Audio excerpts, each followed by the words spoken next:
Well, it's great to be here with you all today, and I am thrilled to be here on behalf of Iowa Secretary of Agriculture Mike Nag and representing the Iowa Department of Agriculture and Land Stewardship, as well as Choose Iowa. I'm happy to be joined today by three very distinguished panelists that can provide a little more detail about the program that Secretary Nag just referenced and how this will benefit not only our neighbors in need, but also create new markets for Iowa farmers. We have limited time today, so let's get right into the panel discussion. So joining me on stage today is Bob Howard, Marketing Director for Country View Dairy, a family-owned and operated dairy near Hawkeye, Iowa. He has been with Country View since their early startup days in 2013.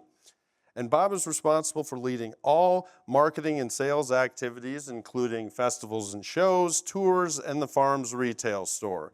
He also is responsible for managing inventory and supply chain logistics.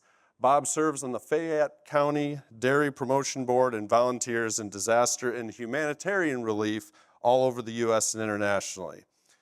Bob, it's great to have you here. I'm looking forward to seeing you at the Ag Building at the Iowa State Fair and enjoying that new flavor, that raspberry cheesecake frozen yogurt that's going to be available. So welcome, Bob. Thank you. Emily Roberts is our next panelist. She's the program manager of Field to Family, an Iowa City, Iowa-based nonprofit regional food hub that partners with Iowa producers and institutions such as school districts, food banks and pantries, and others to increase access to and provide education around Iowa-grown foods. Emily, glad to have you here. Finally, we have Jacob Wanderscheid, and he is the executive director of the Food Bank of Siouxland. He has nearly 11 years of experience in food insecurity work in northwestern Iowa. Jacob is most proud of the increase in fresh produce the food bank can distribute, now at nearly 600,000 pounds of product annually. Welcome, Jacob. So first question is going to go to Bob. As a local Iowa producer and processor, what does it mean for your business when organizations like Iowa Food Banks order from Country View Dairy? Thank you, Grant. It means quite a bit to a small business like us. We currently have about 20 employees. Everything happens right there on the farm. We do a fair bit of retail sales, but there's a huge competition out there since we're the little guy. So we're doing more food service business, and one of our first food bank customers was the Northeast Iowa Food Bank in Waterloo.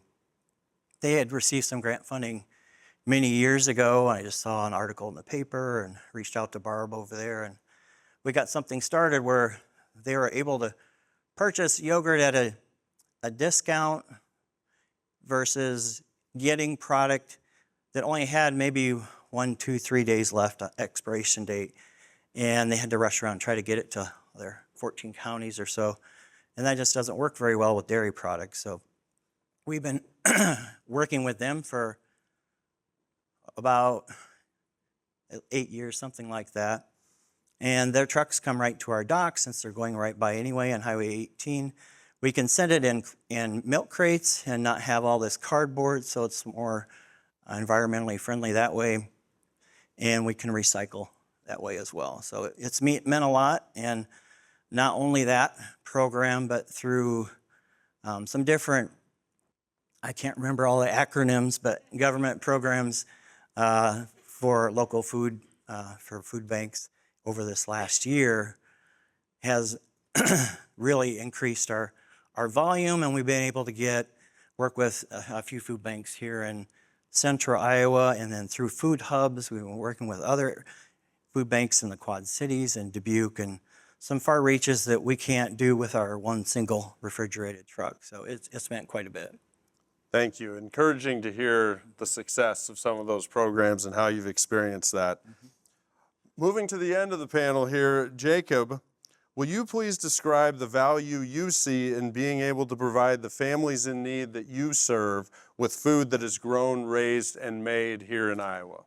Yeah, the biggest thing that I've seen over especially since COVID is that relationship that Michelle had talked about, and the last panel talked about is the correlation of our individuals that have those health related problems, and if we can provide that produce, that's going to have the most nutrition, it's going to have the least processed, and it's going to help those outcomes. If you have diabetes, if you have overweight, if you have high cholesterol, that produce is going to help, or any of that locally produced dairy product in Iowa. The other part that is hard for food banks is we are really good at the distribution part of our job. We know where to go, where people are going to have that. Getting that product to us, that transportation is one of the biggest costs that we have to overcome. And so having that locally produced produce is going to be the easiest. It's just like we had already said, that if we're already going by the farmers, if we're already in the areas where there's deliveries, we can cut that transportation cost down. We can get it to the pantries that are already in our communities, and again, get that product quicker to families and have that reduced waste. Nice. Very good. So, Emily, we've heard from Bob and Jacob about the value of Iowa-grown, raised, and made food. How are food hubs able to help these organizations and others facilitate this process of procuring local food? Definitely. Food hubs streamline the process and allow for food banks and other institutions to purchase wholesale local foods. When working with a food hub, food bank, or school will be able to order vegetables, fruits, meat, dairy, and more from several producers with just one invoice. The convenience of managing one relationship makes a big difference compared to a lot of relationships with individual producers. It ends up saving these institutions a lot of time. Food banks and large schools have many people relying on them each day to eat. Sometimes it takes many producers to fulfill even a single day's worth of food. So like for tomatoes, for example, the food hub would go to work aggregating from each tomato producer to fulfill the institution's minimum. Field to Family has established partnerships with over 70 local producers, and our partner food hubs also have their network of local producers, so it really is a organized regional community food-based system. Each day as these deliveries are made, food hubs pay all producers, which cuts down on the accounting tasks that the food banks are working with. These producers' relationships take a great deal of energy to maintain, from coordinating deliveries, ensuring correct packaging and labeling, and communicating about what is available in a given week. The diversity of products found on a food hub storefront is unmatched. Not only do we have a lot of options between the broad level categories like vegetables and dairy, but you could go to a food hub storefront and see 5 different varieties of zucchini.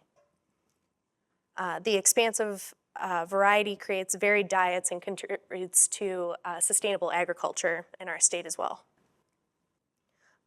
All food hub customers choose from multiple crops from multiple producers, and their invoices provide transparency from the producer of origin, the product, and the quantity. We do a lot. There's centralized record keeping, invoicing, delivery, and then can't understate the marketing component too, where we're promoting these farms to our customers, and then also encouraging food banks and schools to order with us each week. Well, thank you for that overview. I mean, oftentimes we throw out, we talk about food hubs, but having that background of knowing what functions you serve and how you operate is very, very useful context in this conversation. So thank you, Emily. All right, so you all saw the video, Secretary Nag announcing the launch of the Choose Iowa Food Purchasing Pilot Program for food banks. It's a little bit of a mouthful. But I'm curious with everyone on this panel, what do you hope to see this program accomplish? And I'm going to start with you, Bob. Go ahead. Sure. Well, that's certainly great news from Secretary Nag that this program is going to be starting soon here, and for small farms like us and all over the state of Iowa, just to be able to not just order commodity dairy products, produce, meats, whatever it happens to be, from mainline distributor from who knows what state, could even be a neighboring state, but just to know that that money is all going right here, going to stay in the state of Iowa, that says a lot. And so we're very much looking forward to working with that and maybe connecting with some different food banks through that program, probably through the food hubs. Yes. Yeah, Emily, what's your response to that? What would you like to see this program accomplish from a food hub perspective? Definitely, because there have been so many government programs over 2021 to 2024 that really made a huge difference for us. So to see the state's recognition of all of that hard work means a lot, and I just hope it continues the momentum for customers to continue ordering local products with food banks and food hubs. Excellent. On to you, Jacob. Yeah. Same question. The at the food bank right before 2020, Food Bank of Siouxland, and I'll speak for myself and take it to the rest of the food banks. We'd done a survey, and the top three things that our clients and our pantries really like to see: fresh protein, dairy, and produce. All three items that we can get using this Choose Iowan program. As we talk, I think you think of what is a food pantry box, what do you get from a food bank? A lot of people would think that canned pasta, or excuse me, the canned pasta sauce with the pasta, and that's fine, and that does help fill a stomach, but it's really when you can get the things that you would really like to shop for at your food pantry, that's what you're going to value and really feel that connection with. And so this program will help the Food Bank of Siouxland afford a way to grow and continue to purchase locally grown products. We have a lot more ability to go to growers and say, we really would like sweet corn, potatoes, onions. There are a lot of different greens that's the Siouxland community, and I can't name them all, but there are a lot of greens that culturally specific organizations really do like to have for religious and community meals. And we can go to our local growers and say, hey, we really like some of this, and again, cut down that transportation cost to afford that. So it has so many possibilities that we're just really excited to show our producers, our partners, what we can do with this program to continue expanding farmers and feeding Iowans. Great. I'm going to stick with you, Jacob. You mentioned affording. So how does dedicated funding assistance help enable that process of purchasing and utilizing food grown, raised, and made here in Iowa? So I think as Secretary Nag said, that this is going to be a pilot program, and it usually takes one person to say yes for us to start showing that success. Once we have a program, we can show that success, and we can get more donors, more buy-in, and grow that program. So with this funding, I think that's the biggest thing, is that if we have this level of funding to start the program, we can take that time and develop that and have sustained, efficient growth for that. Really quickly, in Northwest Iowa, I've always felt that we were a little behind on having that connection. I'm kind of jealous of the food hub because Northwest Iowa doesn't just have one. The closest one to us is over an hour and a half away. So hopefully this just kind of shows the food hub network that there is, or I shouldn't say the food hub network because they know, but somebody in our Northwest Iowa that this is a possibility for them too. And with the support from the other food hubs, we could get one in Northwest Iowa to stretch that product from all all sections of the state to all sections of the state. Great, thank you for that. Bob, transitioning to you, why has collaboration with your local food bank been valued by Country View Dairy? Well, Emily talked about some of the things that they do, and it just does make it a lot easier. There's one unusual circumstance. Cornell College in Mount Vernon loves working with lots of different farmers, and they don't mind farmers showing up at their back door and say, hey, I've got extra tomatoes this week, would you like them? And they'll invoice, maybe 30 different farmers a week, I don't know. But most schools and food banks and institutions aren't really set up to do that. So they need to go through distributors. And when like Field to Family or any of the food hubs in Iowa can offer so many different choices, then it just makes it so much easier and helps us reach markets we could never reach on our own with our trucks. Very good. So I want to throw out another question to all of you, because all of these programs sound wonderful as we describe them, but in practice there's always some challenges.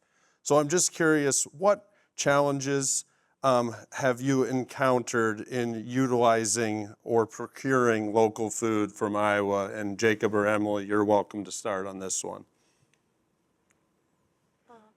Sometimes if a producer is just starting their business, they may be excellent at growing food, but may need some help with the business aspects. Making sure that everything that arrives to the food hub is food safe is extremely important. And complying with FSMA regulations, making sure that the invoicing, packaging, delivery, and all the labeling is up to code can take a long time to teach maybe someone who's new, maybe someone who doesn't speak English very well. So that's definitely a service that we provide. Excellent. Jacob. The Food Bank of Siouxland, we're really new with buying locally sourced produce. Several of our partners, Northeast Iowa, Food Bank of Iowa in Des Moines, have been doing it a long time. We're still relatively new, so that's the biggest challenge for us, is to understand what the local produce, producers, what they need from us, how we need to interact as well, and what, just how that relationship goes and what do they need from us on that part. So I think the other challenge is having patience and knowing, I think Emily had kind of said that there is sometimes when one grower can't necessarily produce enough tomatoes for a food bank, but knowing that if we work with a food hub that 5 or 6 could get enough for a week's worth of distribution, but just having that patience that as our farmers grow, they need to have that consistency, that we're going to be there, that we're going to be able to give them so much a product or support so they can do that. So just having that patience that this is a long-term relationship that we want to get into, and we want to make it a growth partnership. Excellent. Bob, any specific challenges that you've had in getting your product distributed locally? Well, sometimes trucks break down, so there's that. Experienced that this summer, but I was just thinking about the question when you asked it earlier, and a lot of challenges come up with transportation and in storage for even some of the food banks who are smaller. They're using 6 two-door freezers and coolers instead of having a walk-in cooler, walk-in freezer. And maybe they have one good truck, but they really could use a second truck or a backup and part-time driver, that sort of thing. So there's a lot of infrastructure things out there that could use a little more investment in and maybe funding in. But that would be the main thing, I guess. So in Iowa, this season in particular, we've seen a lot of volatility when it comes to weather and disasters and things of that nature. I know I talked to you, Bob, about some experience you had with the pandemic. And I know, Jacob, your part of the state has been inundated with flooding and also some tornadoes this season. I'm sure, Emily, you have experience with the disaster response as well. Could you talk about the important functions and experiences you have had related to emergency weather disaster response? I could just talk about going back to the pandemic. We all had our own experiences. Well, not many of them good, but there were some good things that came out of it. But our business had shifted a lot since yogurt is such a competitive market at retail to food service, restaurants, colleges, hospitals, things like that, and food banks. And so we lost about 70% of our business that first 2-3 months. And then luckily for us, the government got involved and got some programs going with the food banks. And we had 2 distributors working strictly with food banks who told us, make whatever you can, and then we could make 24-ounce bigger containers for this customer and 6-ounce containers for that customer, and have all of our machines humming and working at once.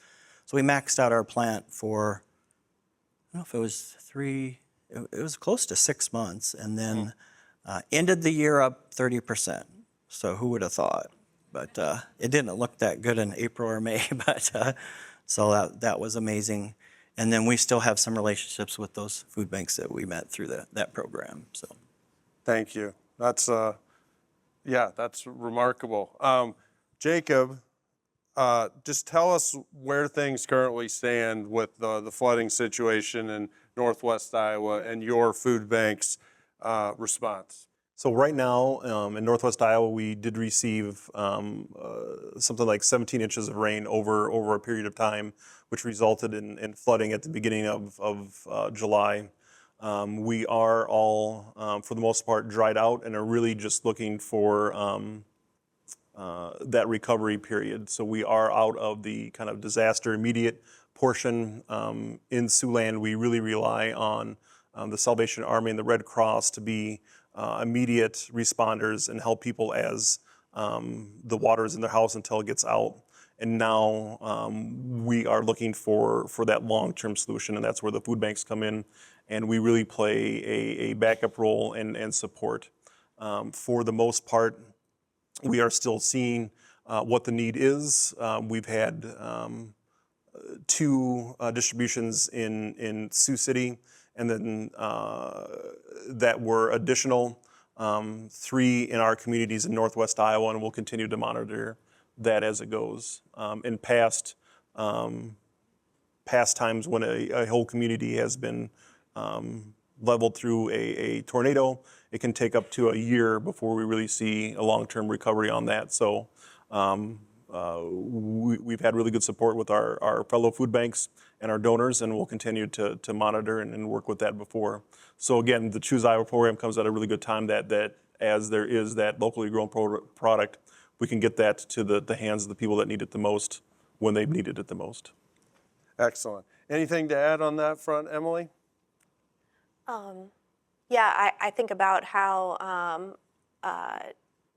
national and global food systems are especially vulnerable to those pressures.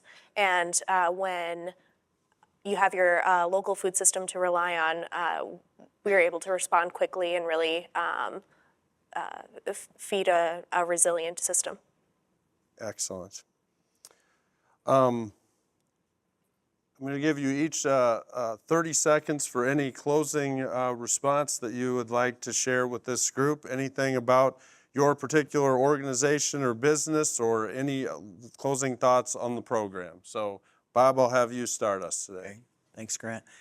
It's just really cool to see so many people here all dedicated toward helping feed the hungry in Iowa. It's a much bigger problem than probably most of us realize. So, and then to hear about this program coming about to focus a lot of those efforts, or at least some of those efforts, from Iowa producers, that makes it even better. So appreciate that and inviting me here.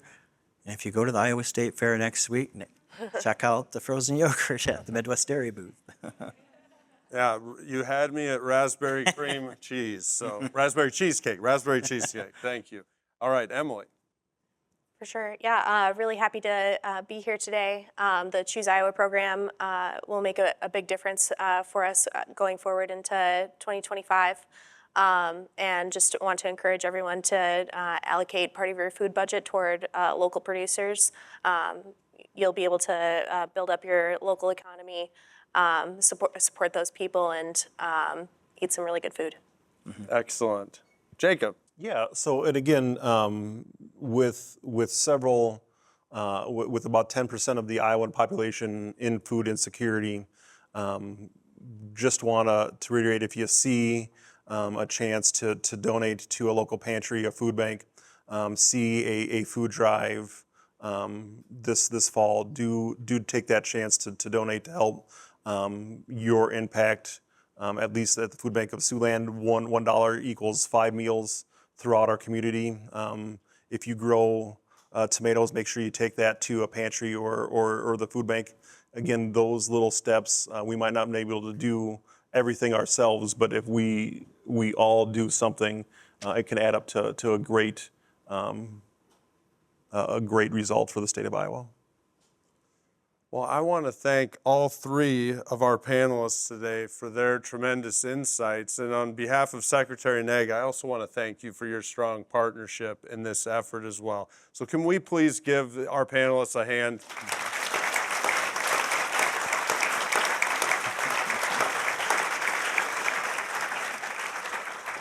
So because this is a pilot program, as Jacob reiterated, we hope to learn and provide feedback to the legislature and the governor, and we will welcome feedback not only from our food banks and DMARC and our food hubs, but also Choose Iowa member farmers and small businesses. So please stay tuned later this year as we will announce yet another Choose Iowa pilot program, and this one will be similar except that it will focus on the very important area of schools.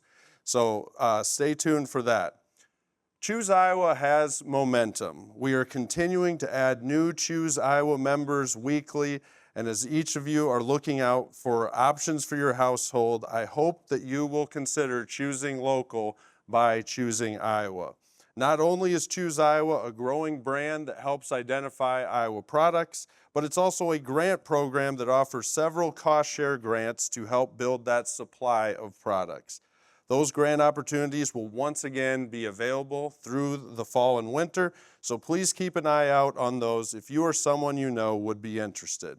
As always, you can learn more at chooseiowa.com, and please talk to our Choose Iowa team members, Beth Romer and Maria Dravet, who are here today at the summit.